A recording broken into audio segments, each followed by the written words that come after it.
How to use setbacks as fuel for future success. In 1991, I, along with my business partner, suffered a financial meltdown. We had built a successful publishing company, but our growth outstripped our working capital. We simply ran out of cash. For a while, our distributor funded us through cash advances on our sales. But eventually their parent company wanted those advances back.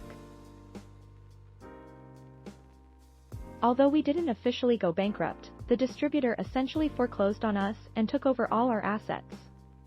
This was a difficult time personally. I was confused, frustrated, and very angry.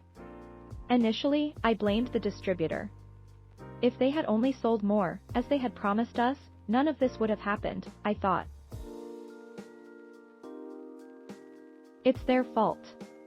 But, eventually, I looked in the mirror and had to acknowledge that I could not move on until I learned from this experience.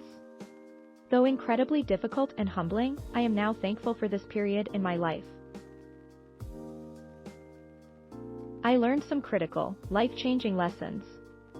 I am convinced that I would not be where I am today without this failure. But not every failure ends so well. Sometimes, people suffer a setback and never recover. I don't think it has to be this way. It is all in how you process it. I am convinced that, if you are going to succeed, you must learn to deal powerfully with failure. That's one of the reasons I'm so adamant that business owners create a strategic plan every year and leverage after-action reviews at the conclusion of every major project or campaign.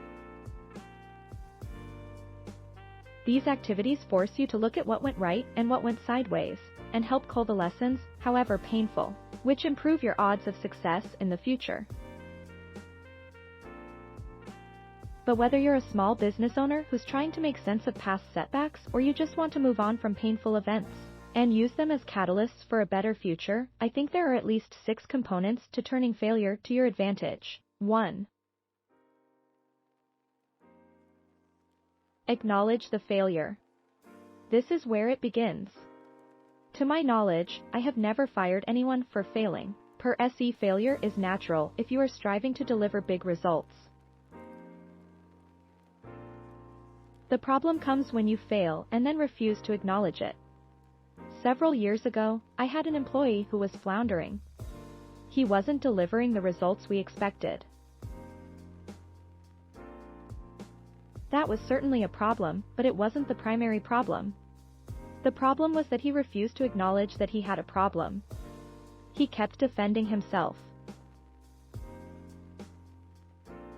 In doing so, he only convinced us that he didn't get it. As a result, we had no choice but to let him go. Once you acknowledge failure, you take away its power. You can then begin to turn it into something positive. 2. Take full responsibility. You won't get anywhere as long as you blame others for your failure. As long as the responsibility is external, outside of you, you are a victim. Why? Because you can't control others. You can only control yourself. Thanks for watching. Please subscribe.